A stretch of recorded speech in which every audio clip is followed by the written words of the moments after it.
en 1986.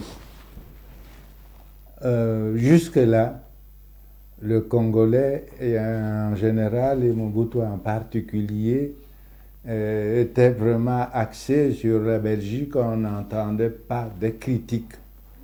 Moi, je suis le pur produit de la colonisation parce que de l'enfance jusqu'à l'âge adulte, moi, j'ai été sous le régime de la colonisation.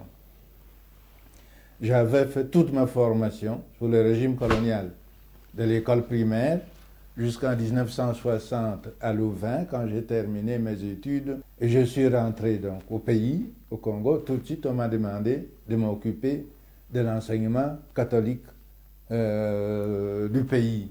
C'était le système qui était bien organisé, qui était bien implanté partout. Prenons dans les domaines tout à fait des tribunaux.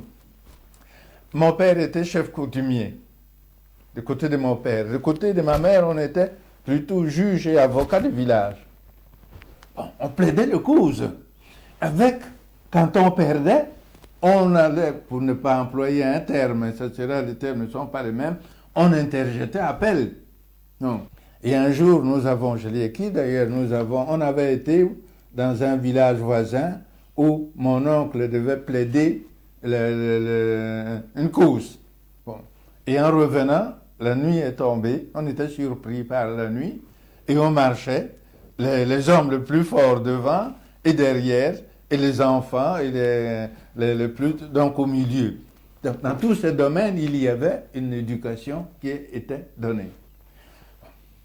Et cette éducation ne laissait personne de côté. Bon.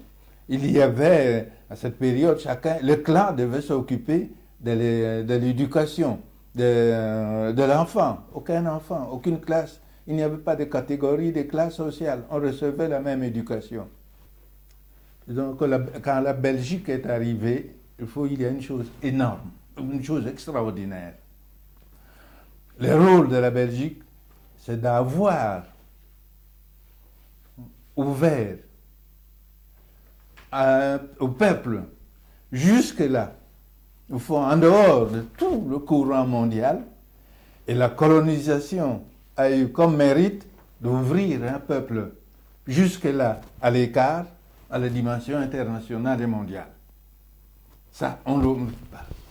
Deuxièmement, à cette éducation traditionnelle dont je vous ai dit un mot tout à l'heure, est arrivée l'éducation, l'école du type occidental. Comment a-t-elle été perçue l'école? Je l'ai vécue. Il faudrait distinguer. Au début, on l'a vu avec beaucoup de méfiance. Les parents n'ont vu dans l'école ni un avantage économique ou social, ni un avantage religieux. Je me souviens un matin, mon oncle, c'est le matriarcat, le missionnaire arrive, le père de Decker. Je vais avec, mon oncle donc m'accompagne pour me présenter chez le père. Voilà, il peut aller à l'école. Je suis donc inscrit à l'école. Et c'était comme un pacte d'amitié. Le geste en disant, entre vous, missionnaires, qui venez de loin, et moi, qui suis ici, chef du village, il y a entente, puisque je demande que mon enfant puisse aller dans le type d'école que vous voulez, que vous nous demandez. En 1960, quand la Belgique donne l'indépendance à sa colonie, toute la province de Léopoldville, la province du Kasaï, la province du Katanga, parce que tout le village avait une école primaire. Le taux de scolarisation au moment de l'indépendance en 60 était de 57%, un des taux les plus élevés de l'Afrique. Et il était aussi bien à peu près le taux comme beaucoup de pays, comme la Yougoslavie, un certain nombre de pays de l'Amérique latine.